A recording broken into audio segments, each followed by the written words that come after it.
วิดีโอนี้เป็นเพียงแนวทางเท่านั้นไม่สนับสนุนให้เล่นการพนันใดๆการพนันมีความเสี่ยง100%โปรดใช้วิจารณญาณในการรับชมขอบคุณครับ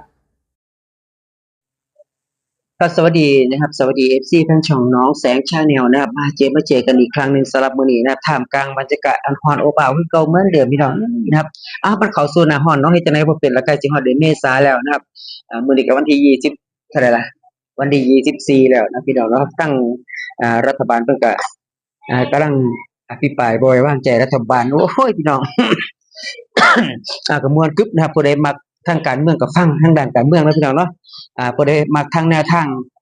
ลอตเตอรี่และแนวทางของรัฐบาลก็ฟังทางช่องของเฮาได้เนาะครับเนาะน้องแสงชาแนลนะครับสำหรับโอ้ยพี่น้องอากาศเปลี่ยนแปลงจะส่งเป็นบัดเป็นไอบัดใดบัดหนึ่งนะครับต้องขออภัยด้วยพี่น้องเด้อนะครับก็เข้ามาแล้วก็อย่าลืมนะครับเด้อนะครับตามธรรมดา ตามธรรมเนียมนะครับเนาะกดไลค์กดแชร์กดติดตามกดกระดิ่งเพื่อเป็นการแจ้งเตือนให้นำเนาะขอบคุณหลายกันละกันสำหรับ FC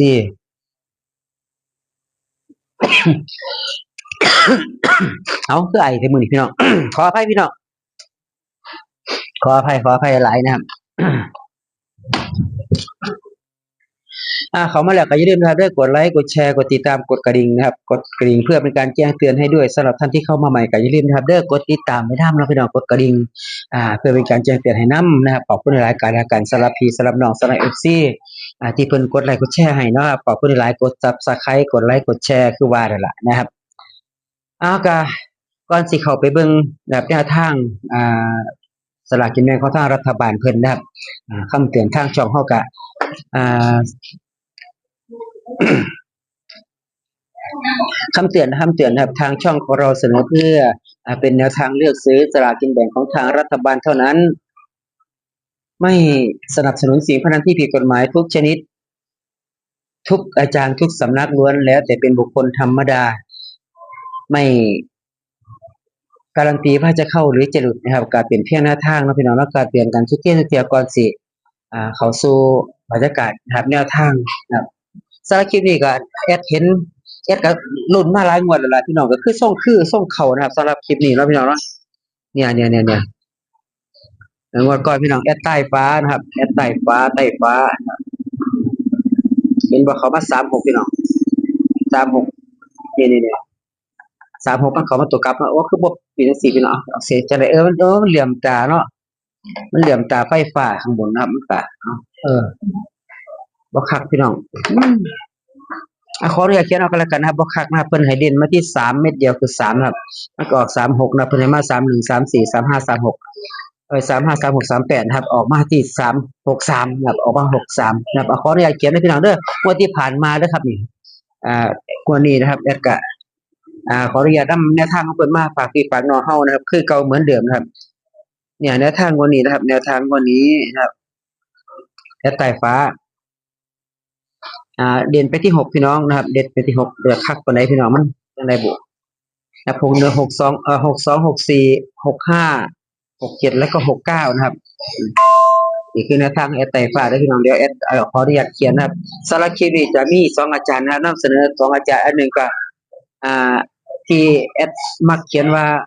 สายในใบแดงนะครับแต่ว่าชื่อเพิ่นก็มีดอกแต่ว่าแอดบ่ค่อยได้เว้าชื่อเพิ่นปานใดนะครับแอดมันก็เอาแบบเห็นๆอยู่เนาะสายในใบแดงนะครับแอดตั้งเอาใหม่นะครับก็บ่เปลี่ยนนะครับขออนุญาตเขียนแป๊บเดียวพี่น้อง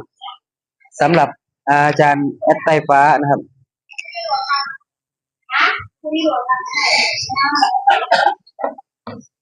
สำหรับแอดใต้ฟ้านะครับเขียน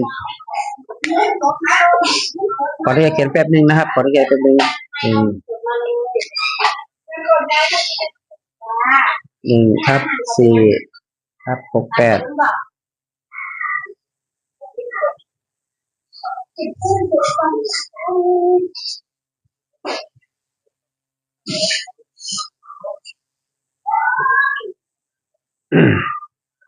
นแล้วลูกแม่เขากินแม่กินตลาดไรเลยพ่อ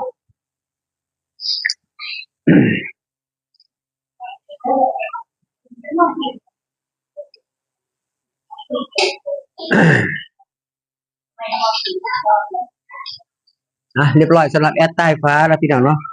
เดี๋ยวสิเสนอจัก2อาจารย์นะฮะสำหรับมื้อนี้ก็กินน้ำจิ้มไปเรื่อยนะพี่น้องเพราะว่าก็ยังอีกหลายมื้ออยู่นะครับสำหรับแอดใต้ฟ้างวดไปที่เอ่อ1เมษายน2568นะครับให้มาที่62 64 65แล้วก็67 69เด่นไปที่6เม็ดเดียวคือ6นะครับพี่น้องแอดใต้ฟ้าพี่น้องแคปหน้าจอไว้ได้พี่น้องจักสีแจ้งๆนะพี่น้องเนาะให้เบิ่งแค่โทรศัพท์บ่แจ้งแหมมันเป็นเหลื่อมๆจังได๋มันบ่สะท้อนแสงกับไฟฟ้าข้างบนเพดานเนาะพี่น้องมันก็เลยสะท้อนกลับไปกลับมานะครับแคปหน้าจอไว้ได้พี่น้องเด้อแคปหน้าจอไว้นะครับสำหรับแอดใต้ฟ้านะครับสำหรับวันนี้เนาะเพราะว่าเฮ็ดแอดก็ติดตามมาของเพิ่นมาประจำแล้วแต่ว่าคือส่งคือเนาะก็เลยเอามานำให้พี่น้องได้พิจารณาเป็นแนวทางนะครับงวดวันที่1เมษายน2568นะครับแนวทางของแอดใต้ฟ้านะครับต่อไปนะครับต่อไปขออนุญาตนำแนวทางของแอดอ่า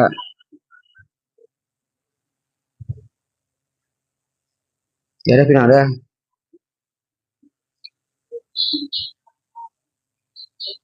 สายในนะครับสายในของแอดฟินิกนะครับเดี๋ยวขอเบิ่งงวดก่อนครับพี่น้องสถิติงวดก่อนงวดที่ผ่านมานะครับ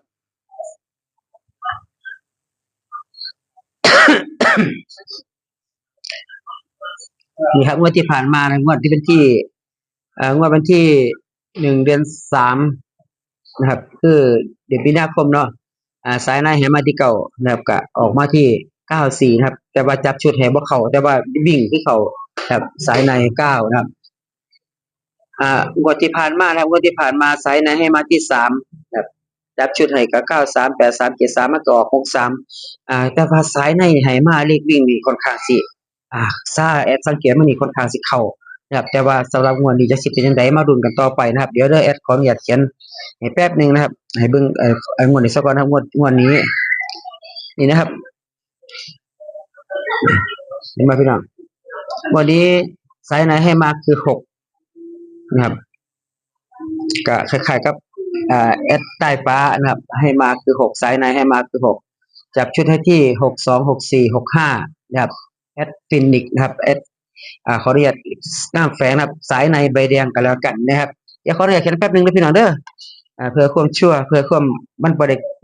เอาอันนี้ลงไว้ซะก่อนนะพี่น้องเนาะลงไว้ซะก่อนแป๊บนึงนะครับ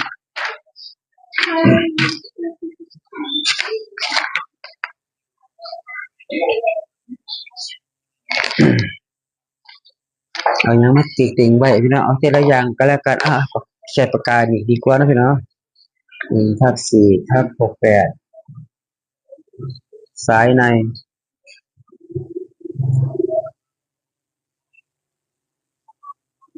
เฮาก็เร่งๆเบิ่งพี่น้องแอดก็ตัวเสียมาลงแต่เทื่อก็โอ้บ่ธรรมดาเด้คิดก็คิดอีกเด้เพราะว่าเป็นหยังคือคิดดู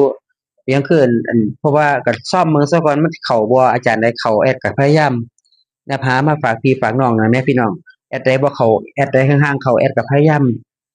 ละลามือจังหน่อยสิเนาะคันยามใดไปเข้าแอดก็พยายามเข้ามาคือกันนะครับ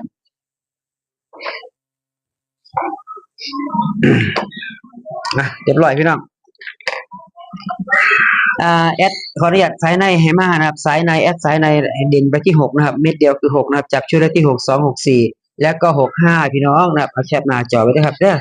แคปหน้าจอเอาไว้นะครับจะบ่ได้พลาดคลิปได้ดีๆนะครับขอบคุณหลายๆกันแล้วกันครับอย่าลืมพี่น้องคำเตือนครับคำเตือนอาจารย์ซึ่งสำนักอาจารย์แต่ละท่านครับล้วนแล้วแต่เป็นบุคคลธรรมดาคือว่านั่นแหละเนาะนะครับมีเขามีรุดนะครับเด้อถ้าเขาอาจารย์เพิ่นก็ดีใจเนาะได้รับคำสรรเสริญเยินยออีหยังให้คำให้กำลังใจว่าต่อไปนะครับถ้าผิดพลาดมากก็อย่าอะไรกันเนาะพี่น้องเนาะอย่าบุลลีอย่าเว้าให้กันนะครับก็เป็นธรรมดามีเขามีรุดทำแนวทางของเพิ่นแต่ละท่านครับก็มีเขามีรุดแต่พี่น้องอย่าสิไปอ่าต้องแม่นต้อง100%บ่แม่นนะครับก็ธรรมดาอยู่ละเนาะพี่น้องเอาแคปหน้าจอไว้พี่น้องนะครับแคปหน้าจอไว้ได้พี่น้องเด้อแอดฟินิกหรือว่าแอดมักสิใช้คำว่าสายในให้มาพี่น้องมันง่ายไหมพี่น้องใบสายในใบแดงอย่างประมาณนี้